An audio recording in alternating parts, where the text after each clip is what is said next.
The views expressed on this program are not those of IntellectualRadio.com, its subsidiaries, or sponsors. Encouraging, educating, and empowering you into action. This is Warriors Talk with your host, Lady ReShell. Hi, you guys. Lady ReShell here, author and founder of Warriors Talk, where we move away from awareness towards action. I am live on Intellectual Radio. You guys, we have a good topic today. It is help. I'm in love with a narcissist. So I'm excited about the topic today. Do me a favor, like, share the show, invite others in on the show. Go get your tea so we can get down to the show. All right. We just heard Roman. He always has some amazing guests on the show. So I'm so excited about him and his show. So do me a favor, you guys, go ahead, like and share the show. And I'm going to go ahead and talk about my sponsors, which is Emanuel Church of God in Christ, which is my pastor. It's his birthday today. And we are still practicing social distancing. You can go to our Facebook page, which is Emanuel Cogic at 10:15 every Sunday morning, and you can hear a word from God. We also have Allstate with Paula Kelly. She's located at 321 East Glenwood Lansing Road in Glenwood, Illinois. She can be reached at 708-758-3300. And our quote for today is, "What you allow is what you will continue." So again, our topic for today is help. I'm in love with a narcissist. So we're going to first go ahead and tell you what a narcissist is, and you will be surprised. So a narcissist is a person who has an excessive interest in or admiration for themselves. And I'm sure we all know somebody who exemplify these qualities. And a person who is a narcissist, actually, they have to have 5 of the qualities in order to be diagnosed with narcissistic personality disorder. And we're going to go over some of the signs and symptoms so you can determine if you are in love with a narcissist. And so let me just do my disclaimer, because I was in a 5-year relationship with a narcissist, but I didn't know that he was a narcissist until the relationship was over. I just knew that there were some strange things going on. And I knew all of it wasn't my fault. So once the relationship was over, I kept hearing the word narcissist. And when I went to look it up and I looked at all the signs and symptoms, I said, yep, he is a narcissist. So 75% of men actually are narcissists, and 25% of women are narcissists. So narcissists, they normally are men, but don't exclude the women, because 25% of them are women. So let's get down to the signs and symptoms of a narcissist. So the first one is they talk about themselves all the time. So if you're with somebody who is constantly talking about themselves all the time, they're a narcissist. If when you have a conversation, they do not let you get a word in edgewise and everything always comes back to them, then you may be in love with a narcissist. And then the next one is they fantasize a lot. So they fantasize about them having big things all the time. It could be anything from their car to their house to even the person that they're dating. They just have to have the best of the best. And so sometimes their fantasies can be like out of this world. So number 3 is they believe that they are superior. So they believe that they are better than most of the people, and they only really like to be around people who are just like themselves. They feel like nobody else can relate to them unless they are just like them. So they have these feelings of superiority, and in order for them to keep those feelings, they have to have people around them to what? Boost their ego. So number 4 is they require constant praise, and that's what having people around you all the time. And it depends on what type of people. If you don't have like yes people around you, but you have yes people around you, they're gonna agree with everything you say. But if you have people around you that's gonna hold you accountable and tell you the truth, then you won't have this inflated ego, right? So a narcissist requires constant praise. They want somebody to always tell them that they're doing a good job, that whatever it is that they're doing, that they're on the top of their game. So if you're with a narcissist and you're not constantly praising them, then they're probably going to end up getting rid of you. So number 5 is they have a sense of entitlement. They just feel like people should be giving them things and things belong to them. And if you have something, then they feel like you should just automatically give them something. They don't want to have to pay for it. They don't even want to have to ask you for it because they feel like, look at me. I'm this person who is superior to everybody. So everybody should be giving me things. I shouldn't have to go around and ask. So if you with a narcissist, if you are in love with a narcissist, then you already know they have a sense of entitlement. Number 6 is they take advantage of others. They are always trying to figure out ways to take advantage of you. No matter what it is that you are going through, they're going to make sure that they're on top. And you're always going to be the lowest on the totem pole when it comes to them. We know that most of the people who are narcissists, they're very attractive, they're charismatic, they're exciting, and normally they get jobs where they have to have a lot of people around them. So, they could be maybe a basketball player, they could be a singer, just where they have to have people around them constantly. So, if they're not dating anybody or in love with anybody, they still will have people singing their praises. Number 7 is they are envious of others. And I know this sounds funny because even though they have this inflated ego, you would think that they wouldn't be envious of other people, but they are. They are envious of other people. And if they feel like you have things that they should have because they're the superior one, then they are going to be envious of you. And guess what? You are not going to be in their circle too long because they want to be the main person in the circle. They don't want to have to compete with anybody else in their circle. So if you are in a circle where there's a narcissist, then guess what? You will not be in that circle for too long.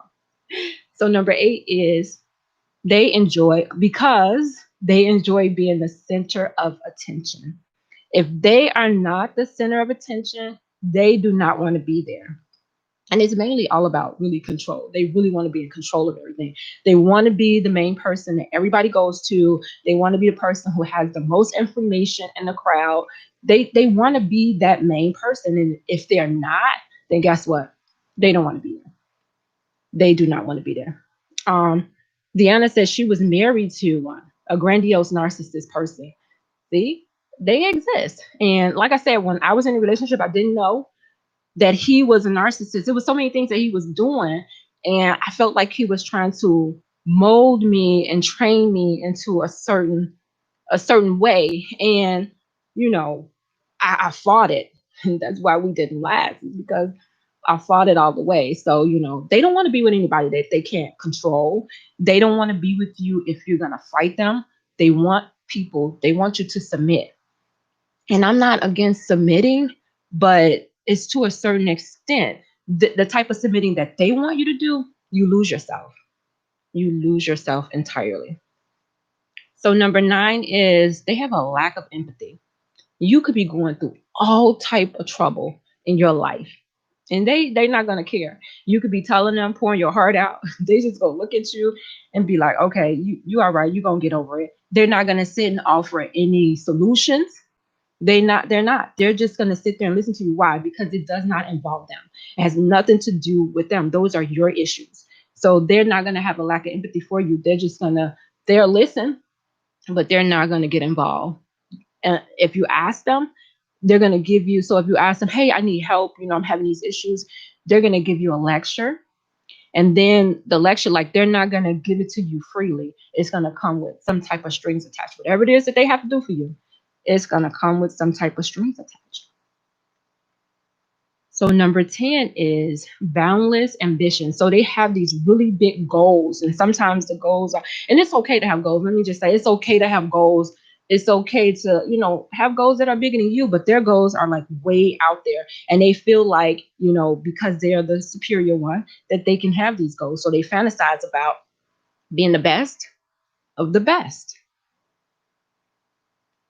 Number 11 is they are incredibly insecure. And you wouldn't think so, because at the beginning I mentioned that they were confident, right? They have this confidence, they have this big ego, but they are really insecure. And you won't know that they're insecure until you really just pay attention to them. You kind of like, if you're in a relationship with them, you can observe them and you'll be able to pick up on them being insecure.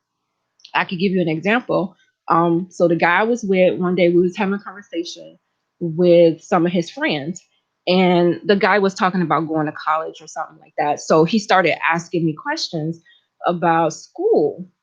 And so my boyfriend gave me a look, and I know what that look meant. That look meant don't get into a conversation with this person. He didn't want me to get into a conversation with the guy because it'll make him look less than a man, because he didn't I have 2 college degrees. He didn't have any. So he didn't want me to say anything. It was like, don't open your mouth. And I knew what that look meant. Why? Because he already had trained me.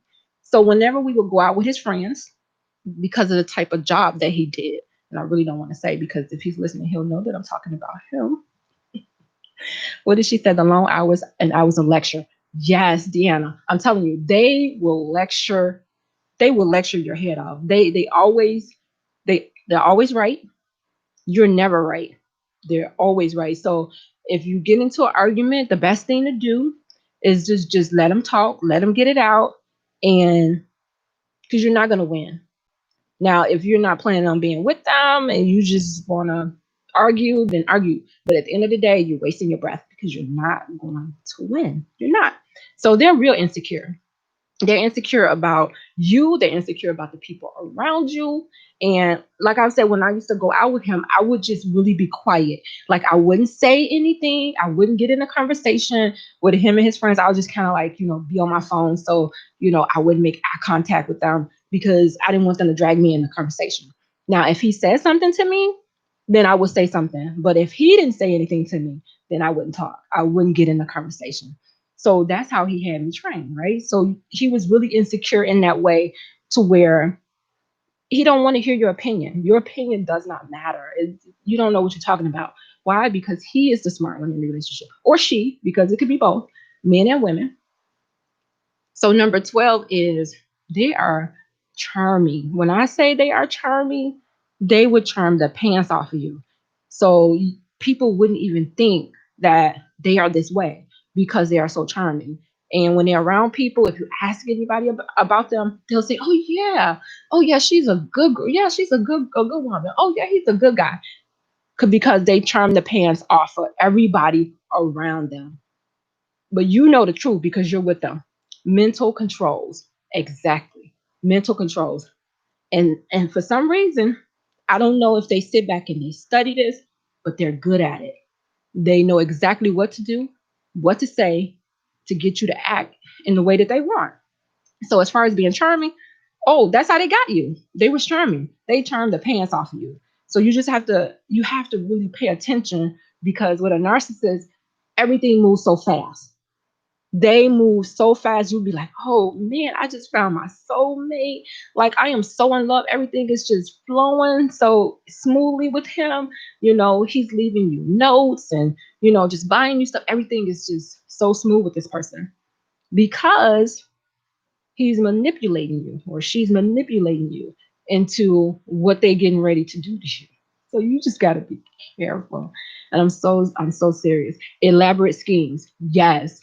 It's so much drama that goes on with a narcissist, somebody that has been diagnosed with narcissistic personality disorder. There's so many things that goes on with them, and they're the type of person that they're going to deny everything. They're going to deny it, and they're going to blame it on you. So you're going to be to blame for everything. Number 13, they are extremely competitive. They are competitive. Why? Because they want to be number one. They are superior. They feel like they're much better than everybody else. So they're competing, but it may be secretly. You may not know that they are actively competing with you, but they are obsessed with winning. It's only two things to them. You either win or you lose. And a narcissist is not losing. They're going to win at all costs. They don't care. They're going to win. So you have to watch out. Don't do anything that you don't want them to do to you because they hold grudges. A narcissist hold grudges, and even though you may apologize, because guess what? They're not going to apologize to you. Whatever it is that they did, they are not going to say they're sorry. You want to find yourself saying you sorry for something that they did. So they have this thing called gaslighting, where they try to make it seem like you're crazy. And you start to thinking like, wow, did I really do that? Was it something that I did that caused it? And you actually sit there and you will apologize to this person. And they'll turn it around on you because they're not saying they're sorry. They're not taking the blame because they didn't do anything wrong. You're the one with the problem. Number 15 is they don't take criticism well. You better not criticize, do not criticize them. They take it as a personal attack. If you say something, if you criticize them or try to critique them or something, they're gonna take it as a personal attack on them, like you're attacking them, and they're not gonna like it, and they're not gonna have you in their circle long. They don't want people around them that's gonna critique them and tell them when they're wrong, or if you could do something better, do it this way, you could do it better, you can do it faster this way. They don't want to hear that because their way is the best way. They will get back at a person at any cost, no matter the length of time. They will take that grudge to their grave. You will think that they forgot about it. Oh no, honey, they ain't forgot about it. They will take that grudge to their grave. And you will turn around and be like, wow, so they got me back. So that's how you're gonna be. Yep. So you can't even, just don't even try to get them back. Just, let karma do it. Just move on. So I just gave you the 15 signs and symptoms of somebody who was diagnosed with, they call it NPD, which is narcissistic personality disorder. And a person, again, they only have to have 5 of those symptoms. I gave you 15. I think it was a little bit more than that. They only have to have 5 of those to be diagnosed with that. So, and the reason why the people get diagnosed with that one is because those are the ones who are adamant not getting any help for narcissism. So they normally would diagnose them with that. So if you are just tuning in, this is Lady Rochelle with Warriors Talk. We're live on Intellectual Radio, and we are talking about help. I'm in love with a narcissist. And I just went over 15 signs and symptoms to let you know if you are in love with a narcissist. And sometimes we're in relationships and we don't know what's going on in the relationship and why this person is treating us this way, why they respond to us this way. I can remember a time they'll get you with the silence, right? So if you do something that they don't like, or if they told you not to do it, then they will go silent on you. And when they go silent on you, it's their way of taking control back. Because now you have the control because you told them, no, I'm not doing that. Oh, no, I want to do it this way. And they're like, okay. So they will go silent on you. And then what'll happen is they are not going to contact you. Deanna says, run from a narcissist. I'm serious. You have, if you married, I don't want to tell you to run if you're married. If you want to stick it out, both of y'all get some help. The both of you have to get some help. And the narcissist ain't getting help. You know why? Because they don't think that they have a problem. Monique says, yes, girl. They don't think that they have a problem. You better not go to a narcissist and say, hey, I think that you're a narcissist. You're going to get punished. They are going to punish you for that. I'm telling you, they will punish you for that. When I talk about the silent treatment, they will give you their silent treatment. And what they're doing, the silent treatment is taking control back. And then they're waiting for you to come to them, because you're going to be the one to come to them, because it happened to me. I don't even remember what I did to defy this person, but I didn't hear from him for like 3 or 4 days. And I'm like, okay, really? I hear from him every day. We together every day. I'm like, what is really going on? So I ended up calling him like, hey, what's up? And he was like, nothing. What's up with you? I was like, nothing. He was like, I was like, are we still together?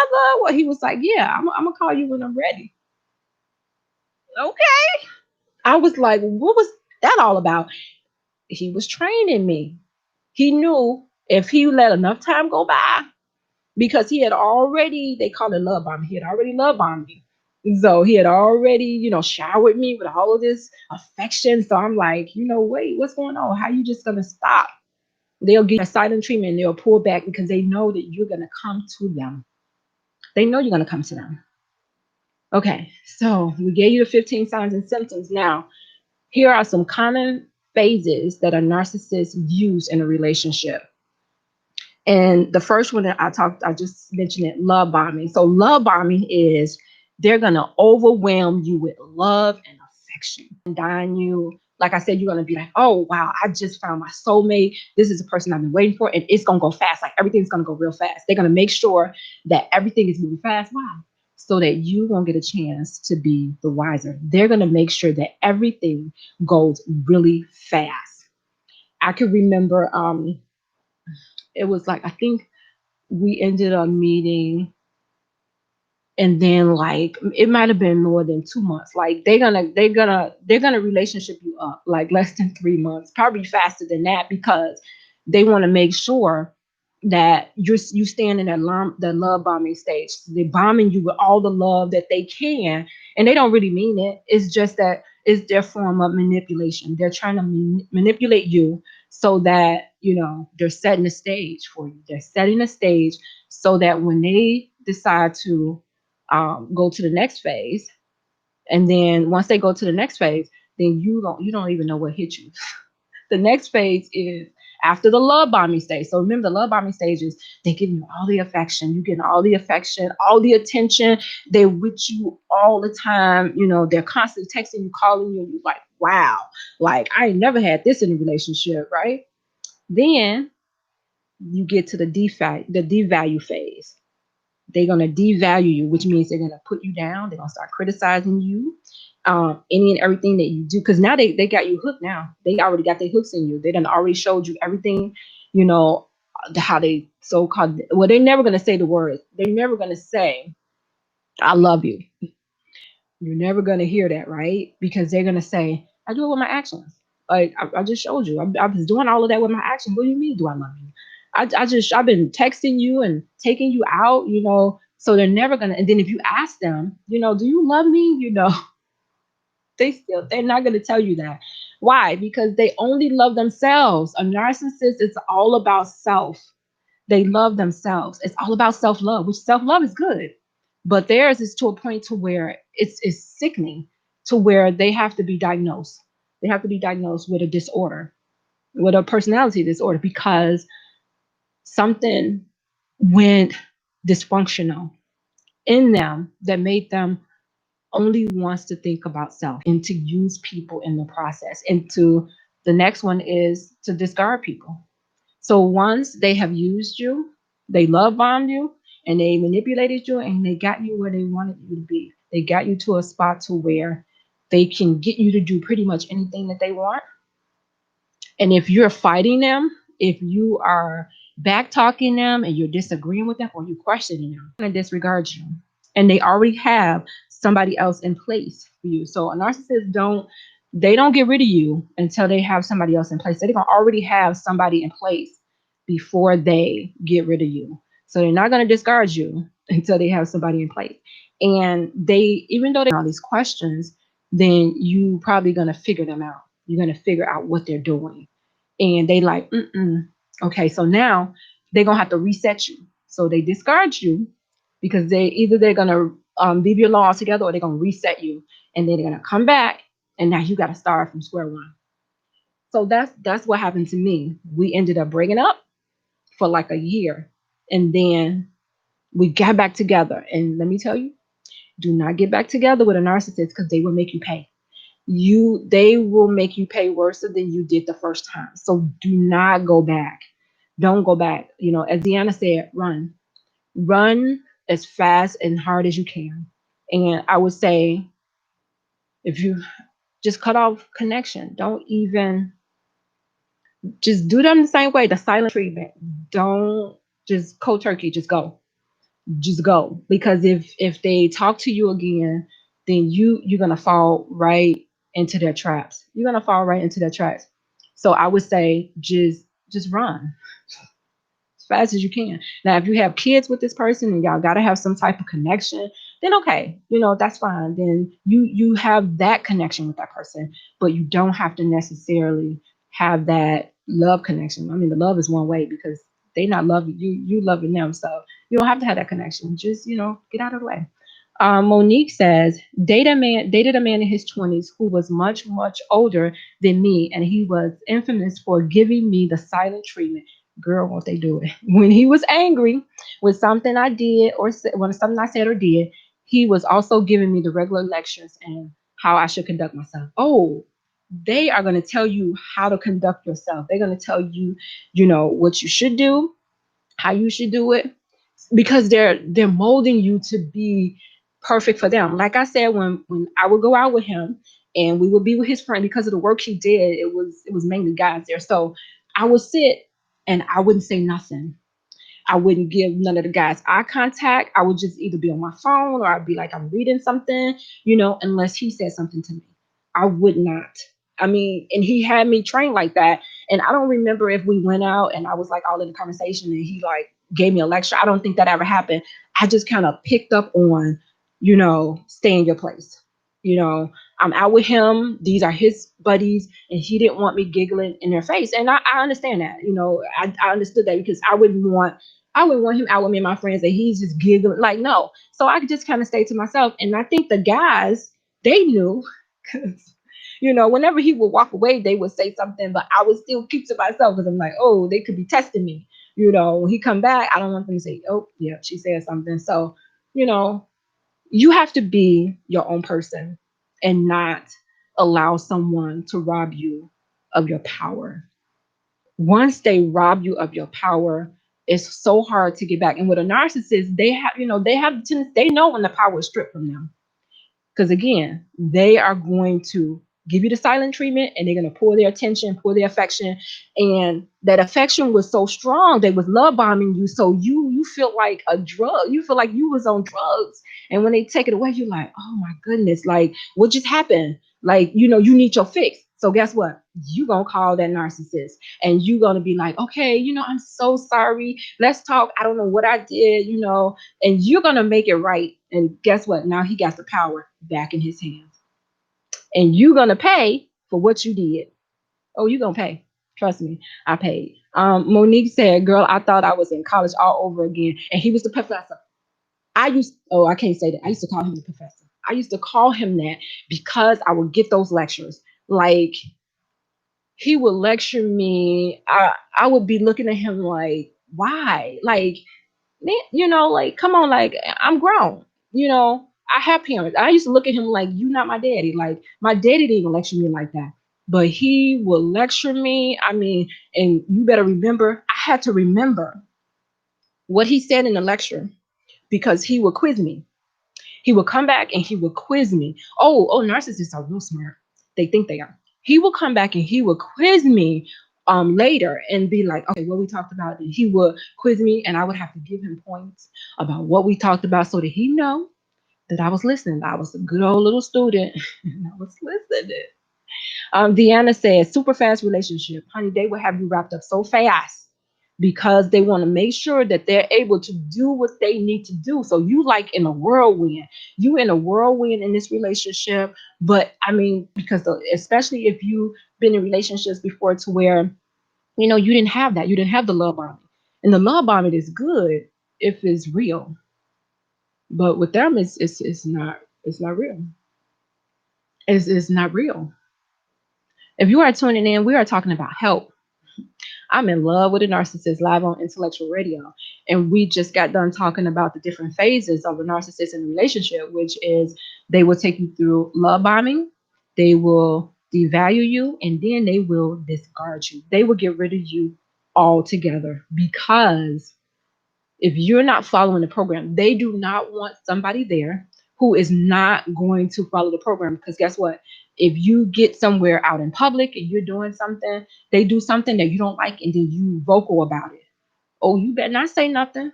You better not open your mouth. You better not even say nothing to them later about it. You just better swallow your pride and don't say nothing, because they're going to let you have it. You're going to have a lecture and some. So if you are dating a narcissist right now, or if you are married to one, I would suggest you get help.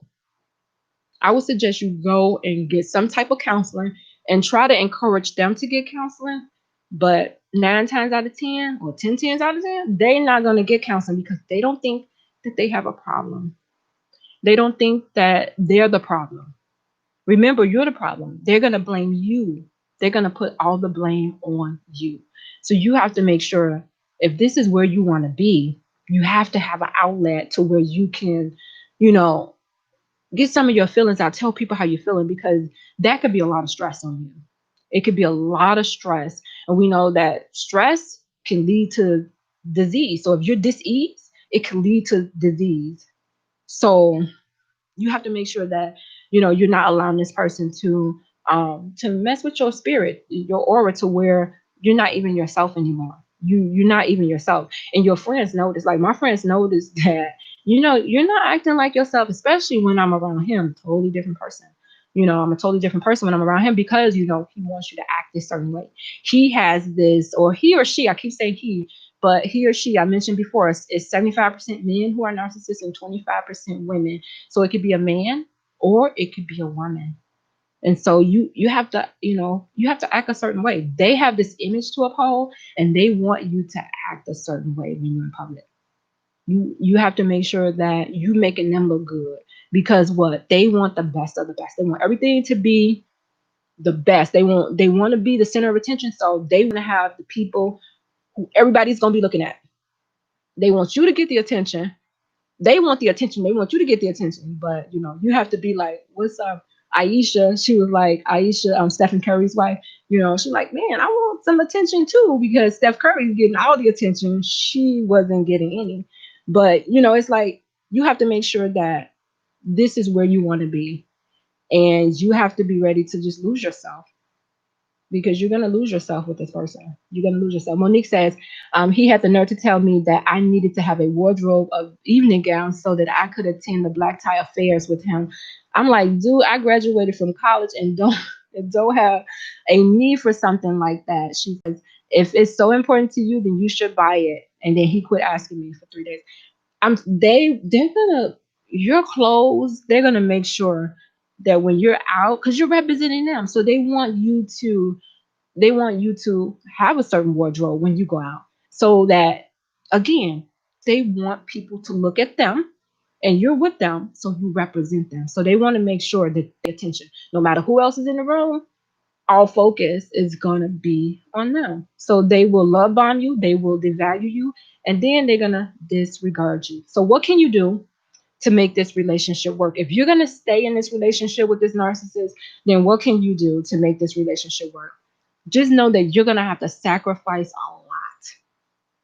It's going to be a lot of times that you just going to have to swallow your pride, and it sounds really crazy, but you're going to have to swallow your pride, and you're just going to have to be like, whatever. Like, I'm doing this for him because I love him. Because that's really what it is. You're doing everything for him because you love him. Well, you think you love him, and you feel like, oh, he loves me too. But again, after the love bombing, he's not doing any of those things anymore. He's not texting you and calling you and spending all that time with you. He just did that in the love bombing stage. He's not doing all of that. He just did it to get you. But he's just like any man. He's territorial. So the first thing that you can do to make that relationship work is know that you just be prepared to sacrifice. Again, she's gonna gaslight you. Then you're gonna be thinking, are you crazy? You're gonna be taking the blame for stuff. So the second thing that you can do is just know that you're gonna be tapped out. Again, be prepared to lose yourself. You are going to be tapped out because you're going to be so tired of it's just all about him. Everything is all about him or her. And you're really not gonna have time to really, think about yourself and do things for yourself. But you better be on point. If he want to go somewhere, do something, you better be on point. You got to be ready. So number 3 of how to make the relationship work is realize that a narcissist don't trust nobody. They only trust themselves. So there are going to be times when they'll go through your phone. They're gonna question you. They may have somebody following you. They're gonna question everything you're doing because they don't believe you. They only trust themselves, and everybody else, liars. Number 4 is you have to feed his ego. Remember, a narcissist, they love attention. They like admiration. They want all of that. So you got to make sure if you're with a narcissist that you are feeding his ego. If you don't feed the ego, he's gonna go get somebody to feed that ego. You got to make sure that you are feeding his ego. So on a daily basis, several times a day, which we should be feeding our own person's ego anyway, but not overboard. With a narcissist, it's overboard. So when he wake up in the morning, and sometimes you turn it around to make it seem like you know, you try to add yourself into it. You like, babe, I'm so happy that you chose me. Like, you just make me so happy. And it sound crazy. It sound really crazy, but when he does things, you be like, if he's somewhere and he's doing something, he's doing his work or something, you be like, but I don't know what they would do without you, because you make everything, you just have to make him feel like he's a man, which again, we should be doing that anyway. But with a narcissist, they needed more. You have to really feed their ego. And they don't know they know when you lying. They know when it's not genuine. So you gotta really find opportunities. If you're gonna stay in a relationship, you gotta find opportunities to compliment him and to feed his or her ego. You have to make sure. Monique is writing paragraphs. Monique, when was you in your relationship? She was in her early 20s and he was in his 40s. Oh wow. So you was one of those, he loved you because you was one of those people he could really mold. When you're in your 20s, you know a narcissist, and he in his 40s, so he done had time to perfect some of his craft. So by the time he got to you, Monique, he was like, okay, I know what to do with her. Wow. Okay, let me see if I can read this. Monique says, we were in the mall one time and he got upset because a guy my age at the time, I was in my early 20s and he was in his 40s, was talking to me. Oh girl, you can't talk. You with a narcissist, you don't have no other conversations with nobody unless they told you to have that conversation. How you gonna be in the mall having a conversation, Monique? So Monique said the guy was talking to her and she replied to the guy's comment. I mean, okay, that's common courtesy. He said we were flirting with each other, and in his face, ooh, I just wonder what happened after that, Monique. She said, which was not the case. He asked her a legitimate platonic question, and her reply was consistent with what he said. We immediately had to leave the mall. He stopped talking to me and accused me of being in the wrong. Oh, he ghost tough for 5 days. They good at that, girl. That's why I said when I was around his friends, I didn't talk. I was either in my phone or I had something to read. And if he left for some reason and came back, I still didn't talk to them. Like I would still keep my head down or whatever I was doing, because I didn't want that, because I knew that would be coming. And no matter if you said something, you were in the wrong. Even if he stepped on your toe and you was like, ouch, he was like, excuse me. He like, okay, why are you talking to him? What was that about? And then you see people around me, they know me, you trying to make me look bad, you trying to put me in a bad spot. Like it's a lot of work. If it's a lot of work to be in a relationship with a narcissist. Like I said, you gotta be prepared to lose yourself. You have to be prepared to compliment this person all the time. You got to be prepared for he or she not to trust you. And the next one, we talked about feed the ego. So the next one is you have to set boundaries. So if you're going to be in this relationship with this narcissist, you got to set boundaries. You have to, but you got to catch it at the beginning. So if you don't catch it in the beginning, then it's too late. So during that love bombing stage, which it have to be like right after the love bombing stage, because he ain't gonna do it during that stage. So right after the love bombing stage, when he starts devaluing you or blaming you for something, you gotta check him real fast. You gotta check it. Okay, babe, no, see, no. you're not going to talk to me that way. I'm not going to be talked to that way. You know, I respect you, you respect me, but no, don't talk to me that way. You got to check it real fast, or you got to let them know no, I'm not to blame for that. I'm not going to allow you to blame. No. And then you have to do it in a way, you have to talk in a way that's not threatening to him, because, and don't raise your voice, that's not threatening to him, but you got to do it to make it seem like women do anyway, like it's your idea, you know, like you catering to him, like you making this change for him, and it's just going to help. It's going to help us. Monique says, I put up with this for a year until I got a clue. Praise God. It's crazy because when you're in it, it's like, oh, she said it was 20 years ago. Wow. Mine was a little, mine was, mine was about 7 years ago, maybe. So okay, so you have to establish boundaries, but you got to do it really fast, because if you don't check them, you got to do it in the beginning, like with any relationship. If you want to be treated a certain way and they do something, you just got to say, hey, no, that's not, I'm not gonna tolerate that. So just put your foot down early. Don't wait 2 3 years later. Now you want to, oh, we need to talk. I don't want you doing this. He could be like, well, I've been doing this for 2 years. You got a problem? Oh, you talking to somebody else? Somebody told you that I treat you wrong? Oh, well, go be with them.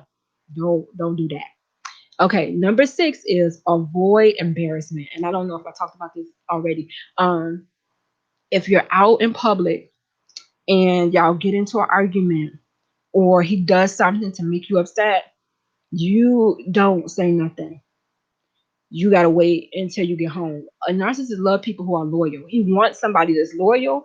He don't want anybody that's gonna rat him out and try to tell people, you know, what he's doing and how he's treating you. He wants somebody that's gonna be loyal to him, and that's gonna cover his crap that he does, so that people will continue to think that he's superior, and he or she is, just, they does stuff. So you have to make sure when you're out there, you're not gonna embarrass them. You're not gonna start an argument to where your voice is loud and you calling him out of his name, and you're not making her look bad. You got to make sure that you are just like the perfect little partner while you're out with him, because he don't want to draw that type of attention to him. He wants attention, but not that type of attention. So you got to make sure that you're not drawing that type of attention. And if something escalates, then you got to be like, okay, baby, let's talk about this when we get home. Or you got to quickly be like, you're right, I'm sorry, and try to deal with it when you get home. Because if you embarrass a narcissist out in front of his people, you're gonna pay, and those people are gonna see you pay. So you don't want to do that. So at all costs, just try not to get into something. Sometimes you can avoid stuff, but just try not to get into, some type of argument. I used to just give him the eye. Like if he was doing something, I would just give him the eye. Like, okay, that look, and he knew what that look meant, and he would do the same for me. And then I would just like calm down, or he would, but I was never the type of person that would try to like embarrass him out, in public, because of the type of job he had. I wouldn't do it because I wouldn't want it done to me, so I wouldn't do it to him. Monique says, my clueless but wanted to please him. Yes, that's what we do. We, because of that, all that love bombing, we want to continue to please this person. She said, I thought that he was handsome. I told y'all they was attractive, successful. They are. They on the top. They at the top of the game and established. She said, I think that I was dealing with abandonment issues, and that's how they get you, because we're missing something. That's how they get you. She said, which is why I let it go on for so long. And that's how it be, because we feel like you jumping ahead of me, Monique. You jumping ahead of my notes. So, and that's how it be when, we be in a relationship with them. Sometimes we do be missing stuff. And I'm telling you, during that love bombing stage, they're meeting all of those needs. They doing everything. And you just like, wow, I've never had it this good before. Okay, so number 8 is just find the good in the relationship. Just try to find the good in no, I skipped. Okay, number 7. Okay, just keep number 8 is number 7. Try to find the good in the relationship, whatever that is. Whatever you guys can have some sort of peace. Just because a narcissist is routine. Like they like routine. They strictly like. Don't try to change up the routine on them. They don't like it. So their routine. So just try to find something that's good in a relationship. Like him and I used to do puzzles. And because he was all about the brain and expanding the brain, and so we would sit and we would do puzzles, and that was just like the calmest thing for us. I didn't really like it. I knew he did. I just did it because he liked it. And it helps you expand your vocabulary, and just kind of like think quick. And it helps with Alzheimer's. If you're using your brain to do puzzles and stuff like that, it helps with those diseases. So so I did it. Okay, so number 7 is understand the abuse cycle. So if you can understand the abuse cycle, then you can kind of know when stuff is happening. So the abuse cycle is first, you feel the feeling of being threatened. So you feel threatened, and then he abuses others. He becomes the victim, and then he feels empowered. Why? Because he's gonna get the power back. So if you kind of know, okay, so if something's happening to where he feels threatened, and then once he feels that way, that's the first phase of the abuse cycle. Then it comes, he's abusing others, which is normally you. And abuse could be emotional abuse. Normally narcissist does emotional abuse, which is still abuse. It's just like domestic abuse. It's just emotional. It's financial abuse is abuse. Spiritual abuse is abuse. Physical abuse is abuse. So a narcissist normally does emotional abuse. And then the next phase is becoming a victim. They become the victim. And then they blame it on you. And then you take the blame, and then the feeling of empowerment. They got their power back. So if you could understand when those 4 things are happening, and you just kind of like relax and don't react and don't, get all crazy, then you could kind of navigate through the relationship. Is understanding the abuse cycle. If you're planning on staying in that relationship, then you'll know what's happening when it's happening. And when you think about relationships, think about like your parents or whoever, raised you. You think about they set the blueprint for your relationships, whatever relationships you encounter later. They set the blueprint for it. So how you're gonna act in those relationships. So if you had a relationship at home to where maybe your father was a narcissist or your mom was a narcissist, then 9 times out of 10, you probably picked up some of them ways, and there you out in the street, treating people that way. You might have been at home to where your parents were like, inflated your ego, which is, you're supposed to, make kids, feel like they can do anything. And then they took it, a narcissist take it a step further. So as parents, we have to make sure that we are setting a good example for our kids to make, to give them a good foundation so that when they do go out in the world, they're not treating people as narcissists do. Narcissists is all about control. It's all about control. If they don't have the control, if they don't have power, then you're going to pay. If you did something to shift that power, then you best believe that you're going to pay for that. They're all about being in control. So if they're in a room or they're in a conversation and the control shifts, they're no longer a part of that conversation. It sounds crazy, but they want to be in control. And if they feel like that they're not, then guess what? They remove themselves. They're not trying to be a part of it. Again, a narcissist is very charming. We heard it from Monique. He's very charming. She's very attractive. They make sure that they get the strong people. So just say if you feel like you're a strong woman, guess what? That narcissist is coming after you. Why? Because it's a challenge for him to break you down. Once he break you down and mess with your self-esteem, then he feel like he has conquered something. So they're gonna always go after the women or the men who think that they're the strongest. So in my opinion, if you feel like you want to break up with a narcissist, again, I said, do it cold turkey, do the silent treatment, cut off all communication. Do not, because once they start talking to you again, they're gonna drag you back in. Oh, let's just meet for coffee. You're gonna meet for coffee, and then 2 hours later, y'all gonna be sleeping together. Don't. I'm telling you, just if you serious about not being with that person again, then you have to make sure that you cut off all communications. Do it cold turkey. And you just have to, if you got to go get help and talk to somebody so that you won't go back to that situation. A narcissist, I talked about the silent treatment. They'll give you the silent treatment when they feel like they have lost control. If they lose control, you're getting a silent treatment, or we talked about ghosting, they're going to ghost you. Why? Because they are setting up the pattern for you to contact them so that the power shifts back into their hands. We talked about them being attractive, with them being confident, and Monique talked about it was something lacking. So it's something lacking in us that attracts us to that narcissist. It's some type of void inside of us that, that's not filled, and that has not been filled in any other relationship until we get with that narcissist. And we just push everything aside, and we just kind of like cater to this person. We give them all of our time. If they call us and say, hey, come pick me up from somewhere, you could have been just had heart surgery 2 days ago. They call you and say, hey, I need a ride to the airport. And you say, now they didn't come visit you while you was in the hospital. They didn't even come to your surgery, because they don't really care about you that way. So they're not, they'll find an excuse why they couldn't come.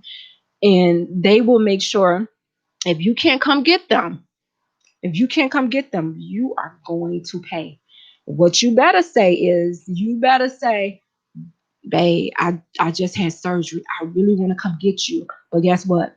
I'm going to set up your Uber and I'm going to pay for it. And the Uber, they're going to come get you. All right. And I'll be ready to pick you up when you come back. But don't you say, because especially if you say, oh, but I'm busy, honey, I can't do it right now, I'm busy. That means that you're not catering to them. You don't have time for them. And they want to feel superior. They want to feel like they're a center of attention. So if you're saying you can't do something for them, then guess what? That means you putting the shine back on yourself. It's all about you, and they don't want that. Ooh, that's a lot. I know this is a lot. Okay. So these are words really quick that you never say to a narcissist, okay? Never tell them that they're a loser. If y'all arguing, do not let those words come up, okay? You will eat those words. You never tell them that you don't believe in them. And this is really with anybody. Again, I just talked about being busy. You never tell them that you're busy. You always offer another solution so that they can get done whatever it is that they need done. If they call you and they left a voicemail or text message, don't tell them that you didn't get it. Don't say, oh, I didn't get the message. That means that you're not really catering to them. You doing something else, because now you don't miss that. What if they needed you? What if they were stranded or something? And the last thing is, you never tell them no. Those are the words that you don't say to them. You reword it some other way, but you don't tell them, no, I'm not doing that. You will pay. Trust me, you will pay. I know that was a lot of information, you guys, but help. I am in love with a narcissist, and thank God I am no longer in love with a narcissist. And if you are in love with a narcissist, you can be like Monique, you can be like Deanna, and you can get out of that relationship. If you just joined in the show, be kind of rewind. There's so many different pointers and so many different phases and signs and symptoms that you can look for it to see if you are in that type of relationship. You can take your power back and you can get out and have a peace of mind. There are plenty of people out here where you can have a relationship with, to where it could be about the both of you and not just about one person. Yes, we want to cater to the person that we with, but it should be 50-50. It should not be 100 and then you're over here lacking in everything. So I'm going to leave y'all with this words of wisdom. It says, the only way to win with a toxic person is not to play. So join me next Monday right here at 6 p.m. on Intellectual Radio. As always, thank you for tuning in to Warriors Talk with author and founder Lady ReShell, where we are changing lives one warrior at a time. Thank you, guys. Thank you for listening to this week's edition of Warriors Talk with Lady ReShell. To find out more about Warriors Talk, follow at Warriors Talk, the number 1, on all social media outlets, and Warriors Talk with Lady ReShell on YouTube. Please join us next week and every Monday evening at 6 p.m. Central Standard Time on IntellectualRadio.com for Warriors Talk with Lady ReShell, where we encourage, educate, and empower you into action.